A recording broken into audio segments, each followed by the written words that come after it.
গোসাই বাবা মন্দিরের আপডেট পেতে এই পেজটি ফলো করুন। একাদশীর সম্বন্ধে প্রথমে বলি, আমার কাছে অনেক যাত্রীরা, অনেক ভক্ত প্রশ্ন করে যে একাদশী ব্রত আমরা কিভাবে পালন করব, অর্থাৎ একাদশীর বিধি কী। প্রথমেই বলবো, একাদশী ব্রত পালনের প্রক্রিয়াটি কেবল একদিনের জন্য নয়, এই প্রক্রিয়াটি 3 দিন ব্যাপী বিস্তৃত।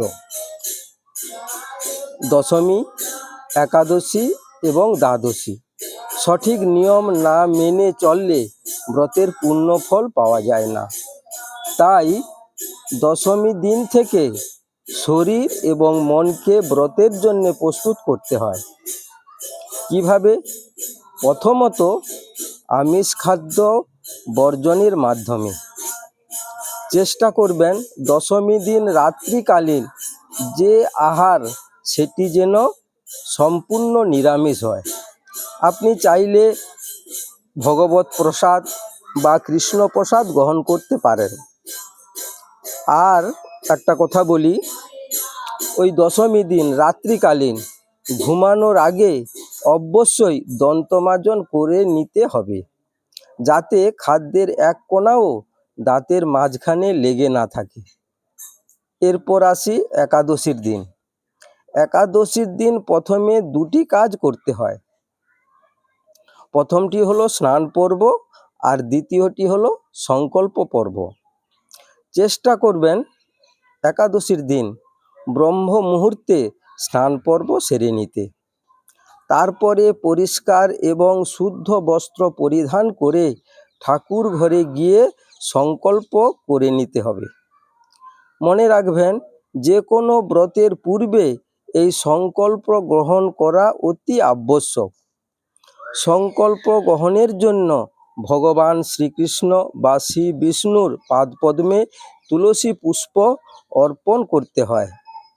তারপর মন্ত্রটি উচ্চারণ করতে হয়। সংকল্প মন্ত্রটি হলো, মনে মনে আপনি ভগবান বিষ্ণুকে জানাবেন, হে ভগবান শ্রীকৃষ্ণ,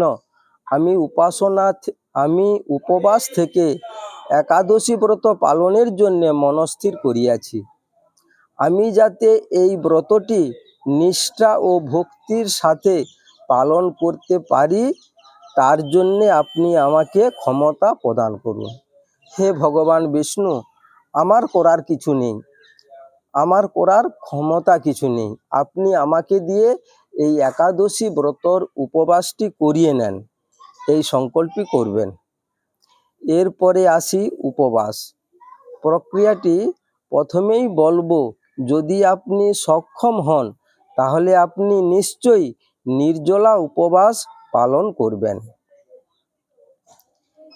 এই ব্রত পালনের সর্বশ্রেষ্ঠ পন্থা। এটি হলো ব্রত পালনের সর্বশ্রেষ্ঠ পন্থা।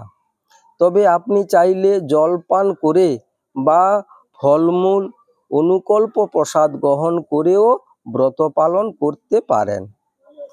যারা অসুস্থ বা দুর্বল ব্যক্তি শুধুমাত্র পঞ্চ রবি শস্য বর্জন করে সবজি, ফল, দুধ, জল বা অনুকল্প আহার গ্রহণ করতে পারেন। অনেকে প্রশ্ন করেছেন, ওই দিন কি ডালিয়া বা ওটস জাতীয় খাবার খাওয়া যাবে? তাদের উদ্দেশ্যে বলি, না, ওই দিন ওটস বা ডালিয়া জাতীয় খাবার খাওয়া যাবে না, কারণ ওইগুলিতে পঞ্চশস্যের অন্তর্ভুক্ত।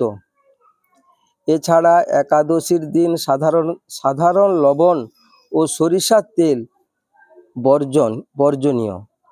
রান্নার ক্ষেত্রে সরিষার তেলের পরিবর্তে বিশুদ্ধ ঘি বা সূর্যমুখী তেল ব্যবহার করতে পারেন এবং সাধারণ লবণের পরিবর্তে সন্দক লবণ ব্যবহার করতে পারেন। এছাড়া আলু সিদ্ধ, দুধ, দই, বাদাম ইত্যাদি গ্রহণ করেও আপনি একাদশী ব্রত পালন করতে পারেন। একাদশীর মূল কাজ হলো ওই দিন নিরন্তর ভগবানকে স্মরণ করা। তাই সারাদিন ধরে হরিনাম জপ এবং শ্রীমদ্ ভাগবত, শ্রীমদ্ গীতা, একাদশীর ব্রতকথা শ্রবণ বা পাঠ করা উচিত। আর হলো রাত্রি জাগরণ। রাত্রে ভগবানের নাম সংকীর্তন, পাঠ এবং আলোচনায় মগ্ন থাকলে সমস্ত পাপ ভস্মীভূত হয়ে যায় এবং হাজার হাজার অগ্নিষ্টকম যজ্ঞের ফল লাভ হয়। তবে সমস্ত রাত্রি জাগরণ করতে না পারলেও রাত্রি 12টা অবধি অবশ্যই জাগরণ করার চেষ্টা করবেন। এতে ভগবান যেমন সন্তুষ্ট হন, আপনি একাদশীর ফলও বৃদ্ধি পায়, আপনার একাদশীর ফলও বৃদ্ধি পায়। আমরা লৌকিক জীবনে অনেক জেনে বা অজান্তে অনেক রকমের পাপ করে থাকি। সেই সমস্ত পাপ রাশি ওই একাদশীর ফলে বিনষ্ট হয় এবং আমাদের ভগবত ধামে ফেরার পথটাও আরও প্রশস্ত হয়ে যায়। যিনি সমস্ত লৌকিক ধর্ম পরিত্যাগ করে ভক্তি ভরে এই ব্রত পালন করে, তাকে আর পুনরায় জন্মগ্রহণ করতে হয় না। এইবার আসুন জেনে নেওয়া যায় একাদশীর দিন উপবাস করবেন, তার পরের দিন পারণ ক্রিয়া বা ব্রত ভঙ্গর কখন এবং কিভাবে করবেন। পারণ সম্পন্ন করতে হবে পরের দিন পঞ্চ রবি শস্য দিয়ে। ভোগ নিবেদন করার পর পারণ মন্ত্র উচ্চারণ করুন এবং সেই ভোগ গ্রহণ করে উপবাস সমাপন করুন। পারণ মন্ত্রটি হলো তব প্রসাদ স্বীকারাৎ তং জং পরমং ময়া ব্রতে নানেন সন্তুষ্টি স্বস্তি ভক্তিং প্রযচ্ছমে। এবারে আসুন জেনে নেওয়া একাদশীর দিন কোন কাজগুলি করা শাস্ত্র মতে নিষিদ্ধ। আমাদের শাস্ত্রে স্পষ্ট করে বলা হয়েছে যে একাদশী তিথিতে সমস্ত পাপ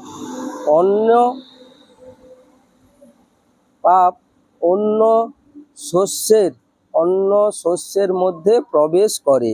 তাই এই দিন, ওই একাদশীর দিন চাল, গম, ময়দা, ভুট্টা, যব, মুসুর ডাল, ছোলার ডাল ইত্যাদি খাদ্যশস্য গ্রহণে ব্রত কেবল ভঙ্গই হয় না, পাপ সঞ্চিত হয়।